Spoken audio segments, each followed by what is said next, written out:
పుదీనా మొక్క పెంచడం చాలా సులభం ఫ్రెండ్స్. అదేవిధంగా పుదీనా మొక్క మనం పెంచే ఒక 10 మొక్కల నుంచి 100 మొక్కల వరకు మనము ఒక చిన్ని నందనవనం టెర్రస్ గార్డెనింగ్ మీద చేస్తాం కదా!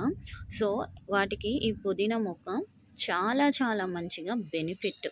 ఈ పుదీనా మొక్క ఒక టోటల్ పూల మొక్కలు కానివ్వండి, పండ్ల మొక్కలు, కూరగాయ మొక్కలు వీటి మధ్య గనక ఒక పుదీనా మొక్క ఉన్నట్లయితే వాటికి ఎటువంటి పెస్ట్ అటాకింగ్ ఉండదు ఫ్రెండ్స్. తర్వాతొచ్చేసి ఉడతలు, ఎలుకలు, ఇవి చిలుకలు అలాంటివి ఉంటాయి గదా! పిల్లులు, కుక్కలు ఇవేమి కూడా మన మొక్కల దరిదాపుల్లోకి రాకుండా చేస్తాయి.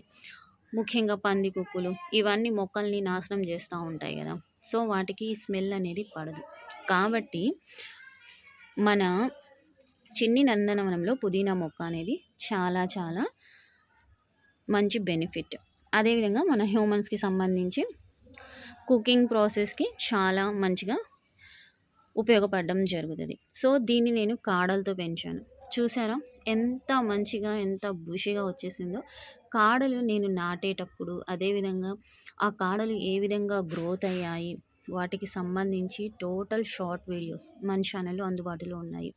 మీరు గనక పుదీనా కాడల్ని ఉపయోగించుకున్న తర్వాత పుదీనా కాడల్ని పారేస్తున్నారా? సో, మీరు గనక మన షార్ట్స్‌ని చూసినట్లయితే వాటితో ఇటువంటి పెద్ద పెద్ద మొక్కల్ని పెంచవచ్చు. అదేవిధంగా మిగతా మొక్కల్ని కూడా మనం కాపాడుకోవచ్చు పుదీనా మొక్కతో.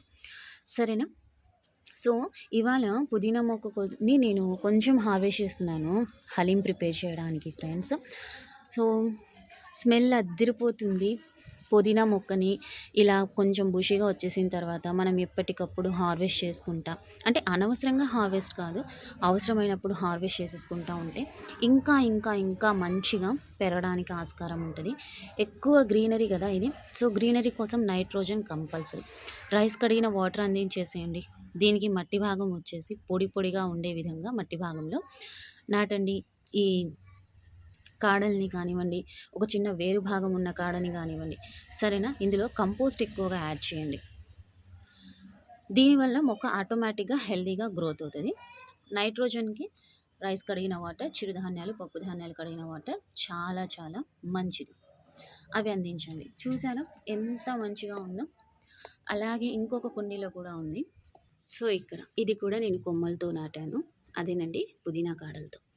సో, దీని గురించి కొన్ని విషయాలు షేర్ చేద్దామనేసి షార్ట్ తీశాను. చాలామంది ఇంకా పుదీనా మొక్కని మంచిగా గ్రోత్ చేసుకోలేకపోతున్నారు. వాళ్ళందరి కోసం ఈ షార్ట్ వీడియో. ఎలా అనిపించిందో కామెంట్ చేయండి. మళ్ళీ కలుద్దాం.